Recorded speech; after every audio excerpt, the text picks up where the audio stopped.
আপনারা যদি নিজেদের মধ্যে ভেদাভেদ ভুলে একসাথে কাজ না করতে পারেন, নিজেরা যদি কাদা ছোড়াছুড়ি করেন, মারামারি কাটাকাটি করেন, এই দেশ এবং জাতির স্বাধীনতা সার্বভৌমত্ব বিপন্ন হবে।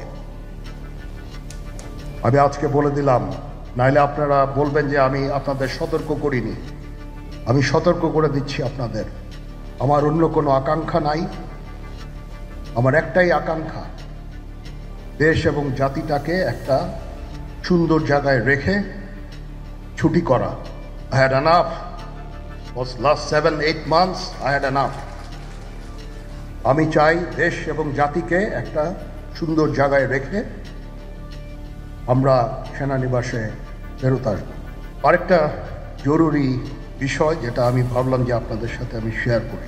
দেশের এই আইন শৃঙ্খলা পরিস্থিতি খারাপের পিছনে কিছু কারণ আছে। প্রথম কারণটা হচ্ছে যে আমরা নিজেরা হানাহানির মধ্যে ব্যস্ত, একজন আরেকজনের বিরুদ্ধে বিষোদ্গারে ব্যস্ত। এটা একটা চমৎকার সুযোগ অপরাধীদের জন্য।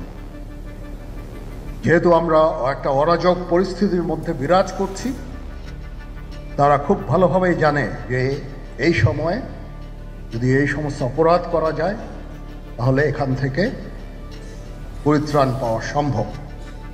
সেই কারণে এই অপরাধগুলো হচ্ছে। আমরা যদি সংগঠিত থাকি, একত্রিত থাকি, তাহলে অবশ্যই এটা সম্মিলিতভাবে মোকাবেলা করা সম্ভব হবে। Police, RAB, BGB, DGFI, NSI এগুলো দেশের জন্য অত্যন্ত গুরুত্বপূর্ণ কাজ করেছে অতীতে। খারাপ কাজের সাথে অসংখ্য ভালো কাজ করেছে।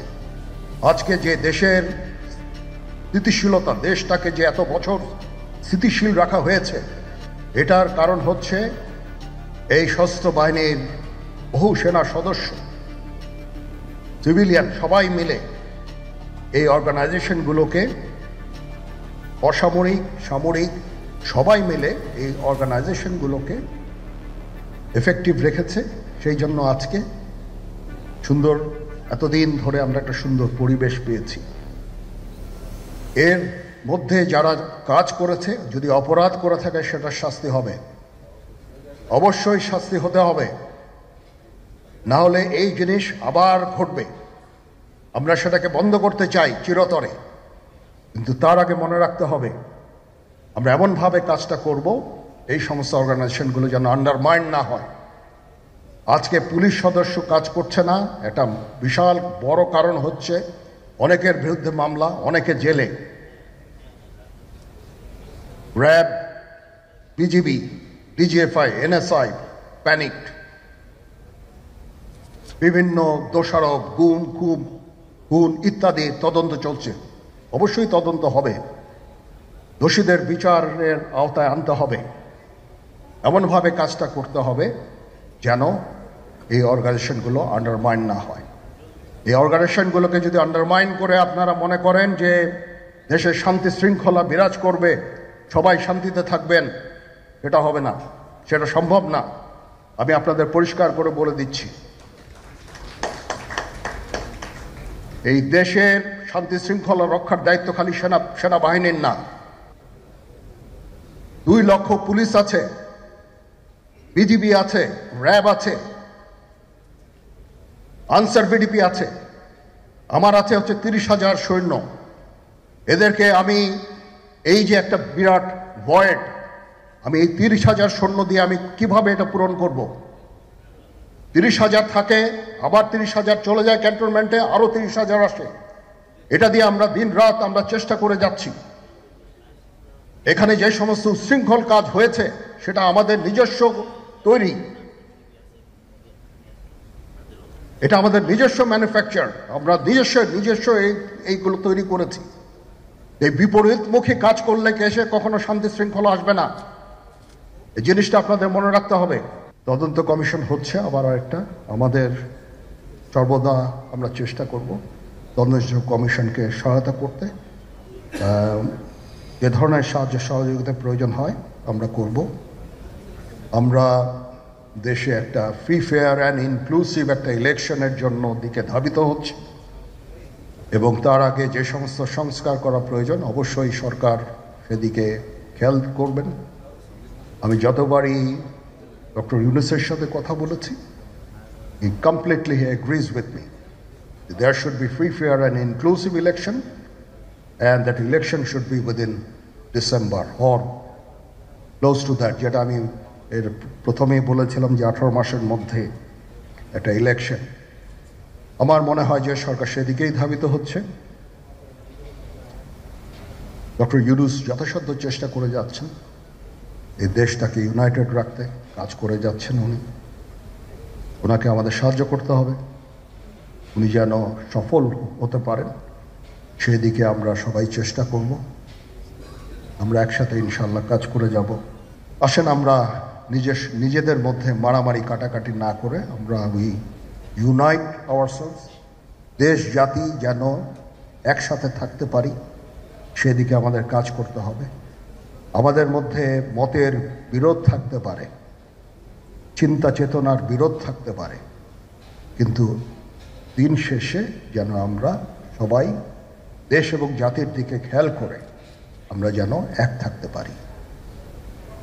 তাহলে এই দেশটা উন্নত হবে, এই দেশটা সঠিক পথে পরিচালিত হবে। না হলে আমরা আরো সমস্যার মধ্যে পড়তে যাব। বিশ্বাস করেন, we don't want to head, ওইদিকে আমরা যেতে চাই না। আমি আপনাদের সতর্ক করে দিচ্ছি, পরে বলবেন যে আমি সতর্ক করিনি। আমি আপনাদের সতর্ক করে দিচ্ছি, আপনারা যদি নিজেদের মধ্যে ভেদাভেদ ভুলে একসাথে কাজ না করতে পারেন, নিজেরা যদি কাদা ছোড়াছুড়ি করেন, মারামারি কাটাকাটি করেন, এই দেশ এবং জাতির স্বাধীনতা সার্বভৌমত্ব বিপন্ন হবে।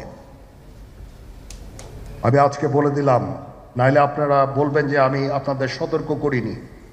আমি সতর্ক করে দিচ্ছি আপনাদের। এই দেশ সুখে শান্তিতে থাকতে চাই, আমরা চাই না হানাহানি কাটাকাটি মারামারি।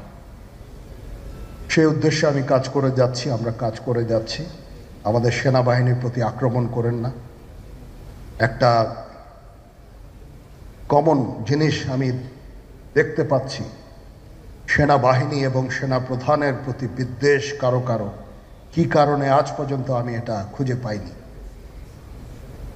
আমরা হচ্ছে একমাত্র ফোর্স যেটা আপনাদের জন্য কাজ করে যাচ্ছি, দাঁড়িয়ে আছি প্ল্যাটফর্মে।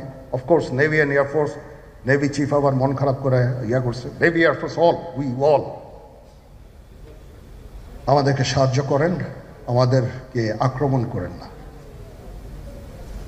আমাদেরকে অনুপ্রাণিত করেন, আমাদেরকে উপদেশ দেন। কোনো একটা সমস্যা হয়ে গেলে আমি যেন নুরুদ্দিন স্যারের স্বর্ণপন্ন হই এবং উনি আমাকে উপদেশ দেন, সিনিয়র জেনারেলরা আমাকে উপদেশ দেন, আমি সবার কাছে স্বর্ণপন্ন হই।